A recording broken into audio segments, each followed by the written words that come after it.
Men, and I use the term in a manly way today.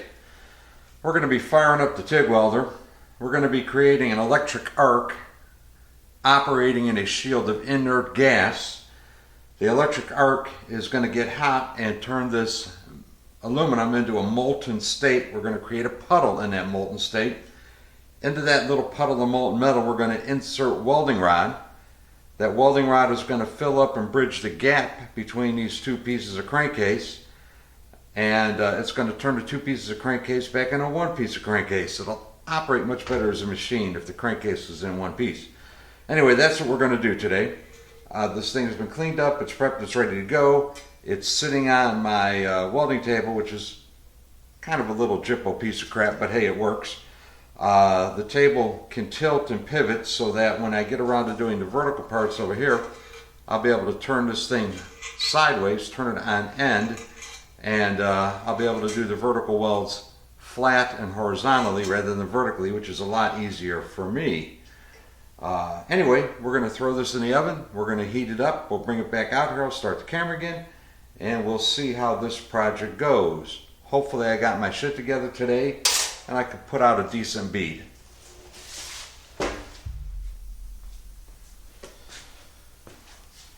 Alright, back again. I'm going to run out of gas before I get too far in this, so I'm going to start with the small weld first. This part, I got some 3/4 inch aluminum bar stock, that's hot, and just drilled a hole in the middle of it. And there were some threads left in this part of the crankcase, so I took a piece of smaller aluminum rod, ran a die over, put some threads on it, so this is now screwed into this. This is aluminum. The part that screws on is aluminum. It's a little aluminum threaded rod. I'm probably going to drill this all the way through, put a heating coil in it. I don't expect this threaded part on there to be structural in any way at all. It's just to hold the part on while I get the bead started. So, you know what? Let's fire up the welder and see what happens.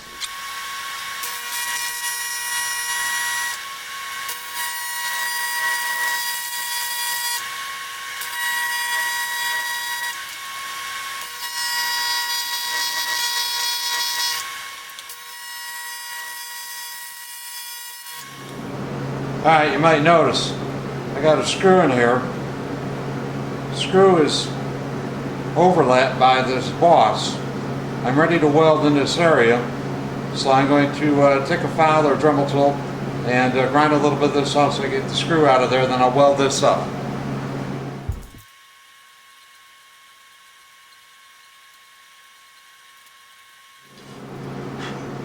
Looks like it should be enough.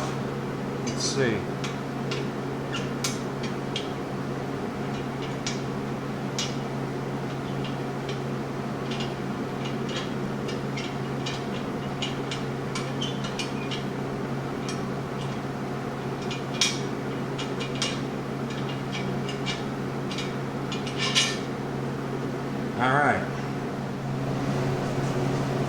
Alright, this area in here is going to be a little tricky. When I'm done welding, I'm going to have to go back in and re-counterbore this hole. It's going to be a little tricky, but we'll see how we do.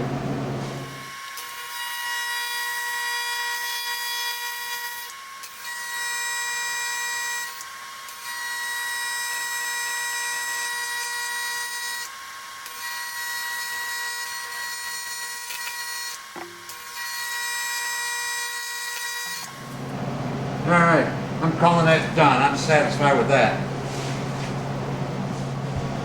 Alright, I'm going to start the meat and potatoes of this. I think we'll start over here, then go over here, flip the case up, do a little bit here and a little bit here. Anyway, let's get started.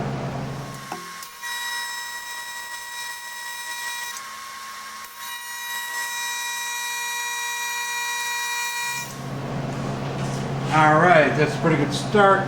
We'll flip the case over, do a little bit here and here.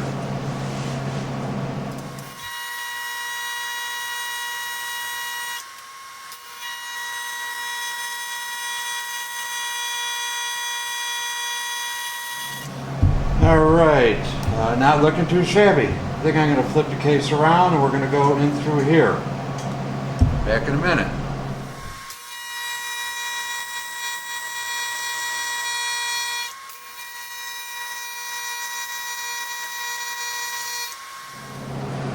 Welding and doing video at the same time is really kind of a pain in the balls. Now let's truck on here and see how we do.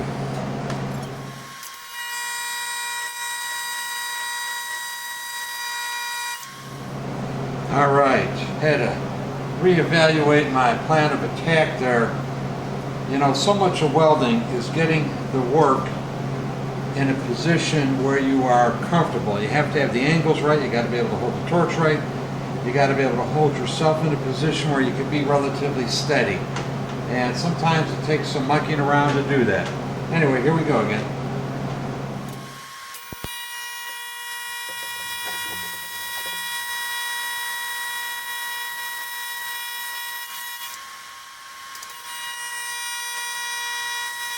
Alright, this little hunk in here is pretty much the last of the outside welding I gotta do. It's a little bit tricky to get in there, it's a little bit tight. Let's see how it goes.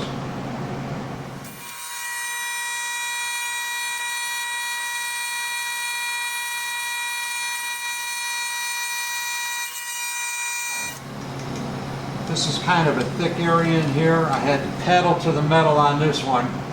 I got a Miller ROANOKE. It's rated, I think, in 166 amps AC. If it was any thicker than that, I probably wouldn't have been able to get that. But it looks like it got decent penetration. It welded. So now, time to flip this thing over and do the inside. I expected to run out of gas by now. I will see how far I get on the inside welding. Alright, we're going after some inside the case welds. Anything you read about angle to hold the torch, angle to hold the rod, all that's out the window when you're welding like this. You can't possibly get the angles you need or the angles that are ideal. You simply do the best you can, especially in something like this where I'm trying to weld it with both halves bolted together. After I get as much as I can get, I am going to take it apart and do the rest of it, hopefully with the cases separated. My gas is holding out pretty good. I don't know if I have enough to finish it. I thought I was going to run out a long time ago, but it's hanging in there. Anyway, let's try to do some inside the case welding.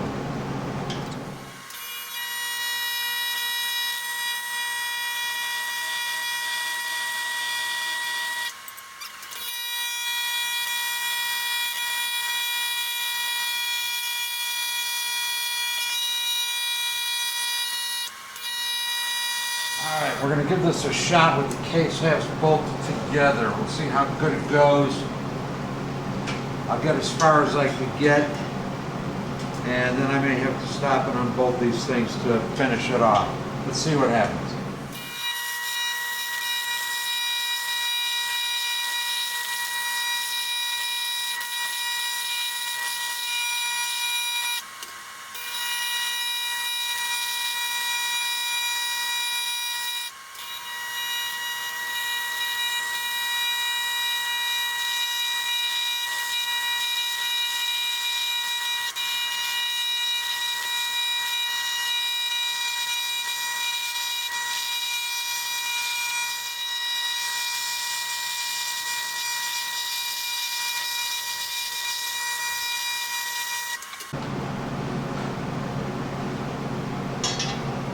And that's all she wrote. The welder has tripped out.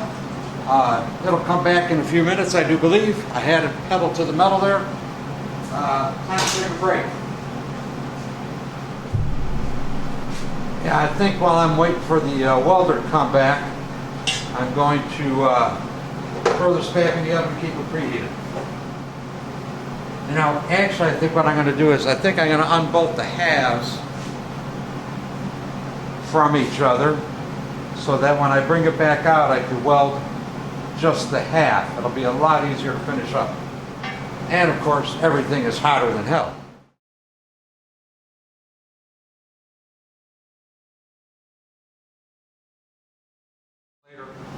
The overheat light on the welder went out a while ago.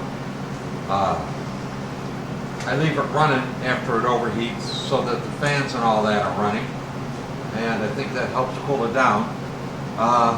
We're going to pick up where I left off in here, and actually I see another little crack kind of propagating down here. I'm going to try to just put a bead over it. Let's see how it goes.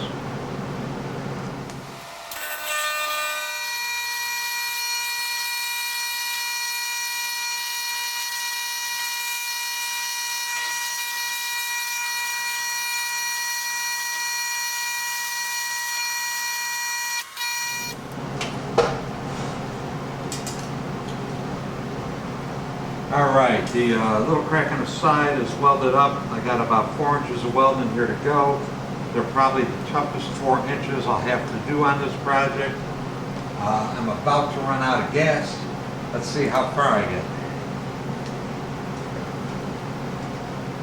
Okay, we're going to do this backhanded. Let's see how well I do backhanded.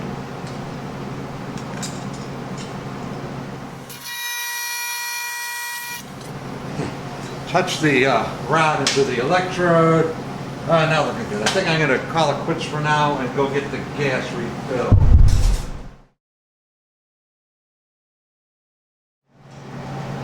Let's get back in here and see if we can't finish this up.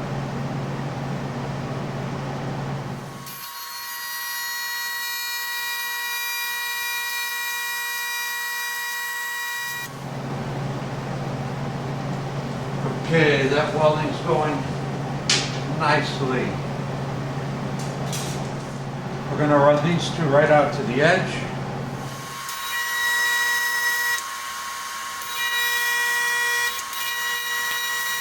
We're going to put a bead on the mating surfaces. Yes, that will have to be filed down.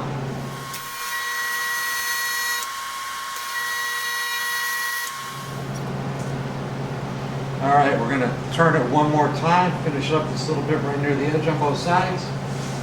We're going to connect this bead to this bead.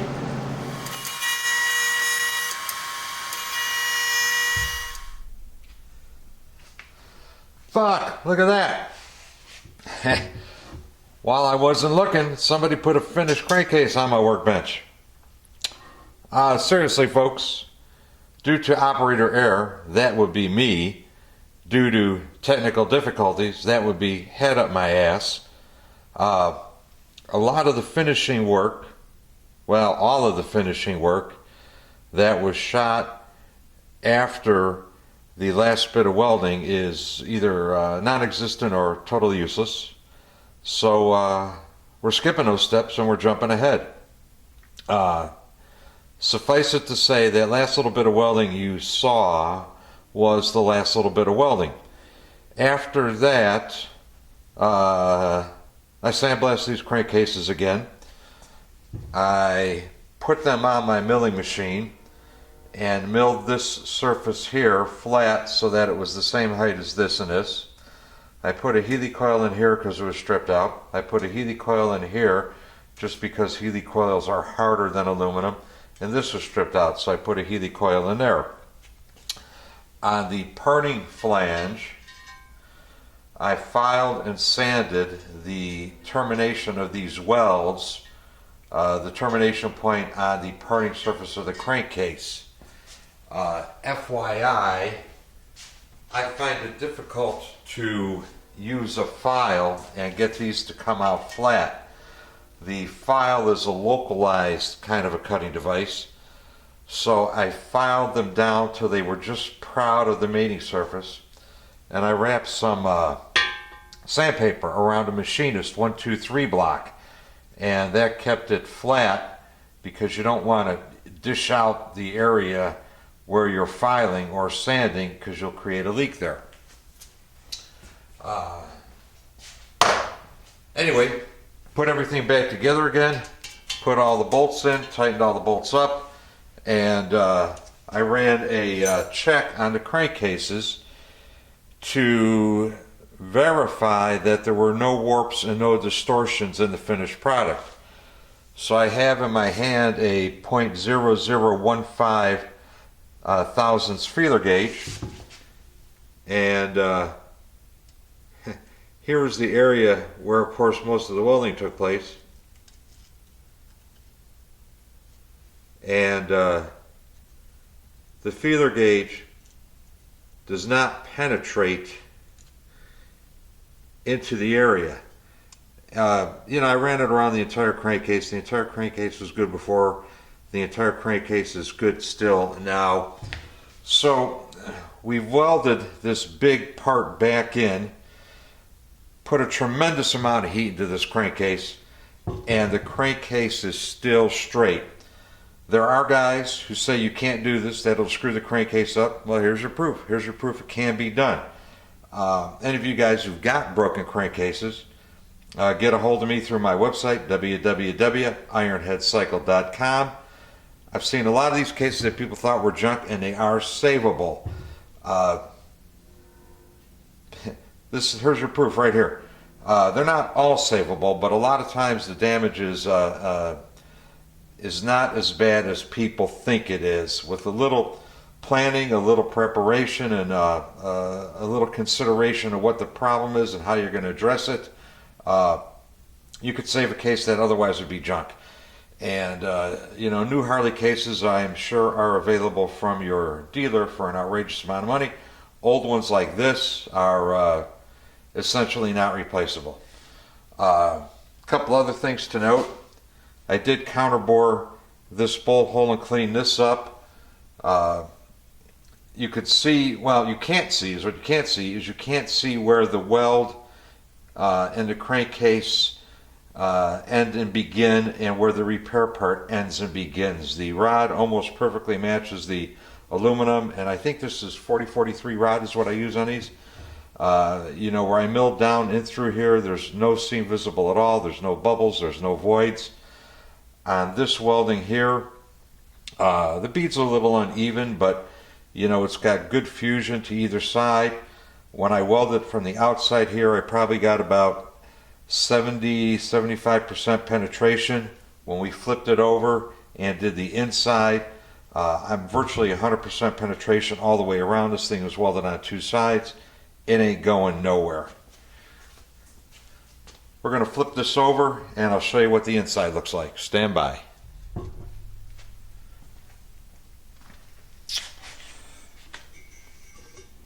Inside here is a little tougher to see. In one of the earlier parts of the video, I was talking about a little crack that appeared when everything got hot. That was down in this area here. I've got a nice big fillet in there,